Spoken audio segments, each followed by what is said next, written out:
je suis Marie-Josée Monzin, voilà. Je suis directeur émérite au CNRS dans le champ de la philosophie. Je me suis spécialisée, si on peut dire qu'on se spécialise en philosophie. Mais en tous les cas, je me suis consacrée pendant un nombre d'années presque inavouable à la question du visible, des images, du spectacle et des rapports avec la philosophie et avec la vie politique. J'ai publié pas mal de livres ou de réflexions sur ce sujet, touchant aussi bien l'origine de la pensée des images dans le monde occidental, c'est-à-dire la théologie chrétienne et les théologies monothéistes en rapport avec elle, et jusqu'à des formes très très contemporaines de la production du visible, comme le sont là, particulièrement le théâtre, le cinéma, la télévision et le cinéma. Donc je travaille énormément sur la question du cinéma.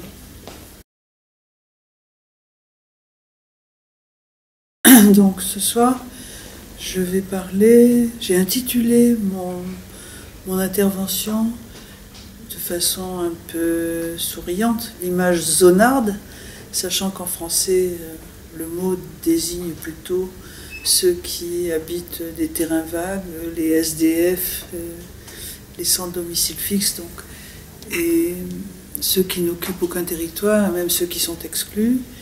Et je construis, ou j'ai essayé de construire,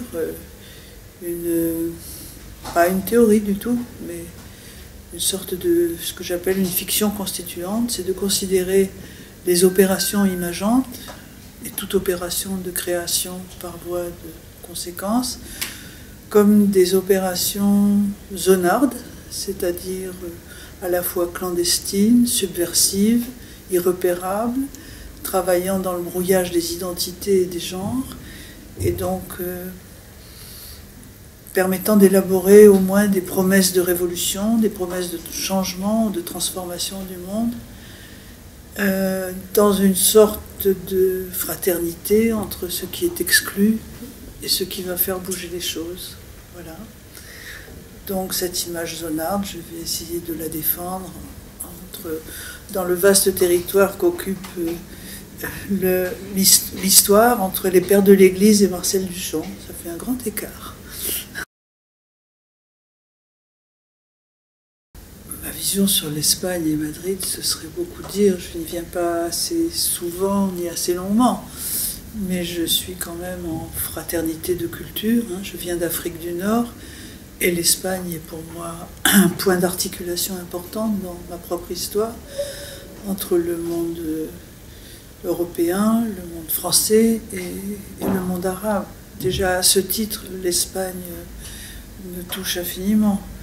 Mais il se trouve aussi que l'Espagne est solidaire maintenant d'une grande crise qui parcourt l'Europe et en est la victime privilégiée après la Grèce et l'Italie, ou avec la Grèce et l'Italie.